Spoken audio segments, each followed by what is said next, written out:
auf der Webseite veröffentlicht haben, und zwar 6 Wege, eine zweite Staatsbürgerschaft zu erhalten, weil dieses Thema ist für viele Leute ja sehr spannend. Ich bekomme immer wieder Anfragen zu dem Thema, wie man denn letztendlich eine zweite Staatsbürgerschaft erhalten kann. Und es gibt verschiedene Wege, um eine neue Staatsbürgerschaft anzunehmen oder eine weitere zu erhalten. Und das ist auch so die Königsdisziplin, könnte man sagen, eine weitere Staatsbürgerschaft anzunehmen. Das ist nicht ganz einfach. Das ist das Schwierigste in der Flaggentheorie. Aber wenn man die verschiedenen Wege kennt, kann man einfach mal schauen und testen, was passt denn letztendlich zu einem und was kann man gegebenenfalls nutzen. Deswegen stelle ich dir jetzt kurz diese 6 Wege vor und du findest, wie gesagt, den Artikel im Blog, kannst dir durchlesen. Wir haben auch noch einen zweiten Artikel dazu, wo wir auch noch zu gewissen Wegen auch noch mal Detailinformationen dann haben. Aber ich denke, das ist ein sehr, sehr wichtiger und schöner Überblick, ja, diese 6 Wege, um einfach mal das grundlegend zu verstehen. Der erste Weg ist interessant, wenn du Kinder gebären möchtest, und es gibt den sogenannten Geburtstourismus. Vielleicht hat der eine oder andere davon schon gehört, aber ja, viele vielleicht noch gar nicht. Und es ist so, dass halt eben ein Land das Recht haben kann, wenn ein Kind auf dessen Boden geboren wird, letztendlich die Staatsbürgerschaft dann erhält. Das eigentlich kennt man das vielleicht aus Filmen oder sowas, oder die meisten kennen das vielleicht von den USA, dass wenn man auf US-Boden ein Kind gebärt, dass es dann auch US-Staatsbürger wird. Das Problem ist halt bei der Geschichte zum Beispiel, ja, wenn man die US-Staatsbürgerschaft hat, dass man dann dieses Problem mit der Besteuerung nach Staatsbürgerschaft. Das heißt, das Kind würde dann halt letztendlich sein Leben lang immer Steuerbürger bleiben oder steuerpflichtig sein in den USA, solange das nicht sich dort verändert. Und das ist natürlich eine Sache, man will ja in der Regel dem Kind etwas Gutes mitgeben, mehr Freiheit schenken, wenn man diese Option letztendlich nutzen möchte. Das heißt, die USA fällt dann halt immer schon mal für viele weg. Ja, auch in Kanada ist es möglich und Mexiko, wenn man sich jetzt Nordamerika anschaut, auch diese Länder haben das Recht, wenn man auf dem Boden dieses Landes das Kind gebärt, dass es halt eben dementsprechend Staatsbürger wird. Und, so hat sehr, sehr viele Länder, ja, die das machen, sehr, sehr viele Länder in Südamerika zum Beispiel und auch in der Karibik und Zentralamerika. Du siehst, die Liste ist sehr, sehr lang. Viele Leute finden Costa Rica auch sehr, sehr spannend, ja, und in Südamerika natürlich Argentinien, Chile.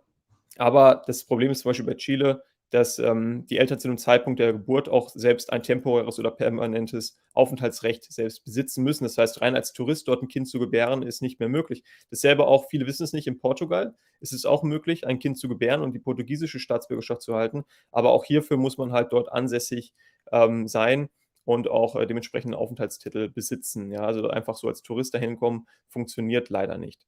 Ja, aber das kann eben interessant sein, und wenn man sich das richtige Land auswählt, ja, dann kann es ganz spannend sein für das Kind, für die Zukunft, weil es halt direkt geboren wird mit einer weiteren Staatsbürgerschaft und hat dann einfach viel mehr Optionen in der Zukunft. Und auf der anderen Seite kann es auch zum Beispiel für die Eltern interessant sein, weil die vielleicht dadurch sehr, sehr einfach ein Aufenthaltsrecht bekommen, ein permanentes Aufenthaltsrecht, vielleicht sogar selbst sich einbürgern lassen können, nach einer gewissen Zeit schneller einbürgern lassen können und so weiter und so fort.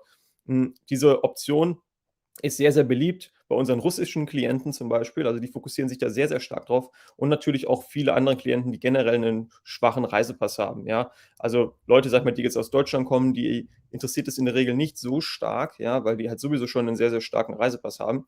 Aber, sage ich mal, Menschen, die aus Russland kommen oder andere, ja, schwächere Reisepässe haben, die achten dann schon da drauf und, brauchen schon 'ne weitere Option und suchen einfach nach Optionen gegebenenfalls, um den alten Pass loszuwerden oder, einfach mehr Optionen zu haben oder einfacher irgendwo sich niederlassen zu können. Und für die ist das natürlich sehr, sehr, interessant. Natürlich auch aktuell durch den gesamten Konflikt, mit Russland und der Ukraine hat sich das natürlich noch mal verschärft. Also, mehr Russen, führen es aktuell durch. Aber, das, ist, denke ich, auch relevant als Deutscher, Österreich, Schweizer, sich damit mal zu beschäftigen. Ja, also das ist der erste Weg. Der zweite Weg ist durch Investition, Citizenship by Investment. Das ist möglich. Man kann sich quasi eine Staatsbürgerschaft kaufen, ja. Und das hört sich vielleicht verrückt an, ist aber so. Und es gibt immer wieder neue Länder, die das anbieten. Alte Projekte werden eingefahren. Also, es kommt drauf an. Es gab zum Beispiel mal in der Vergangenheit Zypern, das wurde dann irgendwann eingestampft, und so weiter und so fort. Da gibt es ganz viele Länder. Montenegro gab es, das wird auch dann wieder eingestampft. Also, hm, das ist halt immer, es ist halt ständig im Wandel, und, zum Beispiel die Türkei gibt es seit einigen Jahren, und es war am Anfang relativ einfach zum Beispiel. Da war das Investment nur mit 250.000 US-Dollar. 'N Apartment musste man sich kaufen, ohne irgendwelchen Vorgaben zum Beispiel, ja. Also, konnte man sich schön in Istanbul zum Beispiel eine Immobilie kaufen, ja. Ähm, und, ja, hat dann letztendlich die türkische Staatsbürgerschaft, erhalten, ja. Habe ich einen Klienten, dem haben wir dabei geholfen und der hat mittlerweile die türkische Staatsbürgerschaft. Also, da gibt es dann sehr, sehr viele, Optionen, die man halt nutzen kann. Mittlerweile haben die das zum Beispiel angehoben auf 400.000 US-Dollar Investment, ja. Und hier siehst du zum Beispiel auch immer noch, dass Malta zum Beispiel noch mit dabei ist, wenn man sich das die EU-Staaten anschaut. Und das ist halt eben das Teuerste. Du musst da zum Beispiel auf der einen Seite Geld spenden an die Regierung. Ja, das sind, fängt ab 610.000 Euro an bis 760.000 Euro. Es kommt dann immer auf die Einzelheiten an, mit wie viel Personen ja, letztendlich möchte man die Staatsbürgerschaft erhalten und so weiter und so fort. Und dann noch zusätzlich ein Immobilieninvestment muss man dann durchführen vor Ort. Also muss sich eine Immobilie kaufen mit einem Mindestwert zum Beispiel von 700.000 Euro. Und erst dann hat man die Kriterien erfüllt, um zum Beispiel in Malta die Staatsbürgerschaft dann auch zu erhalten. Ja, und dann siehst du zum Beispiel Grenada, St. Kitts und Nevis, also die Karibikstaaten Antigua und Barbuda. Ja, dort kannst du schon für ein relativ kleines Investment auch relativ schnell eben, ja, diesen, Reisepass dann auch dementsprechend dir kaufen, die Staatsbürgerschaft. Problem ist halt immer als Deutscher zum Beispiel, du brauchst einen Beibehaltungsantrag. Das heißt, was aber viele nicht wissen, der Bearbeitungsantrag, ähm, ist auch durchaus möglich bei einem Citizenship by Investment. Man muss es halt eben richtig durchführen. Wir haben dann einen sehr, sehr guten Anwalt an der Seite, mit dem wir das machen können, wenn das für dich relevant ist. Aber generell kann man als deutscher Staatsbürger nicht einfach so eine zweite Staatsbürgerschaft annehmen. Man muss erst mal 'n Bearbeitungsantrag stellen, muss der genehmigt werden. Man muss quasi Nachteile nachweisen. Und, als Österreicher ist es noch mal sehr viel strenger. Da ist es eigentlich fast gar nicht möglich, eine zweite Staatsbürgerschaft anzunehmen. Und als Schweizer ist es einfach, wenn du Schweizer bist oder Schweizerin, dann gar kein Problem, kann man einfach so viele Staatsbürgerschaften annehmen, wie man möchte. Ja, die sind ja relativ frei. Das ist der zweite Weg. Der dritte Weg ist natürlich halt, durch die Einbürgerung. Das heißt, du lebst gegebenenfalls als Expat, längere Zeit irgendwo und, ja, offiziell natürlich mit Papieren, lässt dich dort nieder, baust vielleicht eine Familie auf, holst dir 'n Haus, und so weiter und so fort, hast Bankkonten, hast wirklich, ja, gute Strukturen mittlerweile aufgebaut in dem Land und nach einer gewissen Zeit, zum Beispiel nach 5 Jahren, 6 Jahren, 7 Jahren, es kommt immer darauf an, jedes Land definiert das anders, kann man sich dann auch einbürgern lassen. Dann eine andere Geschichte ist zum Beispiel das Thema Staatsbürgerschaft durch Heirat. Das heißt, wenn man die richtige Person heiratet mit der richtigen Staatsbürgerschaft, dann kann es einfacher sein, diese Staatsbürgerschaft der Person dann auch anzunehmen. Ja, zum Beispiel Brasilien, Kolumbien, Belize, Mexiko, Kapverden, Portugal, Spanien, Irland, Schweiz, Polen, Serbien, Ukraine und Israel der Fall, ja. Zum Beispiel in diesen Ländern, da ist es einfacher, wenn man mit seinem Ehepartner verheiratet ist, dementsprechend ja diese Staatsbürgerschaft dann anzunehmen. Israel ist hier auch sehr, sehr speziell nochmal. Gibt es noch einen zweiten Weg, wenn man das unbedingt möchte. Man kann zum Judentum konvertieren und jeder Jude hat das Recht, zurück in die Heimat zu kehren. Und dementsprechend kann man dann auch ja, Israel die Staatsbürgerschaft über diesen Weg erhalten.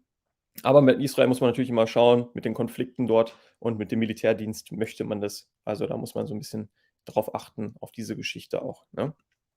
Der fünfte Weg ist durch Abstammung. Das heißt, das ist eigentlich ein Thema, was viele Europäer, und natürlich auch US-Amerikaner und sowas einfach mal sich anschauen können. Generell das Thema Ahnenforschung, super spannend. Einfach mal den Stammbaum sich anschauen. Wo kommt man denn eigentlich her? Was sind seine eigenen Wurzeln, ja? Also, ich finde das Thema super spannend. Ich habe meinen Stammbaum auseinandergenommen. Ich habe da die krassesten Sachen herausgefunden, von Adel bis alles Mögliche hin in die Vergangenheit und ganz, ganz spannendes Thema. Natürlich, meine Wurzeln gehen natürlich auch zurück nach Italien.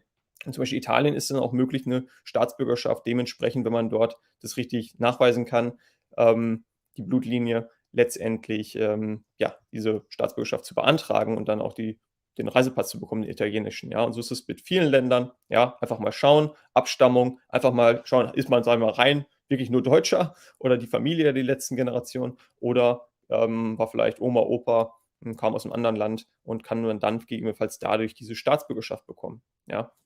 Ganz, ganz spannend und das sollte man sich auf jeden Fall anschauen. Ist der einfachste Weg und auch der kostengünstigste Weg, würde ich mal so sagen. Und das trifft eigentlich auf jeden zu. Jeder kann mal in seinem Stammbaum schauen. Und generell Ahnenforschung, wie gesagt, ist sehr, sehr schön. Und dann gibt es natürlich noch den sechsten Weg, der findet aber für die meisten überhaupt nicht Anwendung. Ja, das ist natürlich dann eine Staatsbürgerschaft aufgrund außergewöhnlicher Umstände. Das heißt, die wird jetzt zum Beispiel einfach gegeben, zum Beispiel vom Präsidenten. Ja, du wirst zum Beispiel vom russischen Präsidenten bekommst die russische Staatsbürgerschaft zum Beispiel, ja, oder vom, Deutschen. Also, Da gibt's dann verschiedene, Optionen. Das ist dann einfach Sachen, dann wirst du einfach ernannt und bekommst einfach die Staatsbürgerschaft. Das ist aber eben für die wenigsten relevant. Na ja, wie gesagt, diese 6 Wege sind im Detail auf meinem Blog dann noch mal beschrieben. Würde ich dir einfach empfehlen, das einfach auch noch mal durchzulesen. Spannendes Thema und das auch mal in Angriff zu nehmen.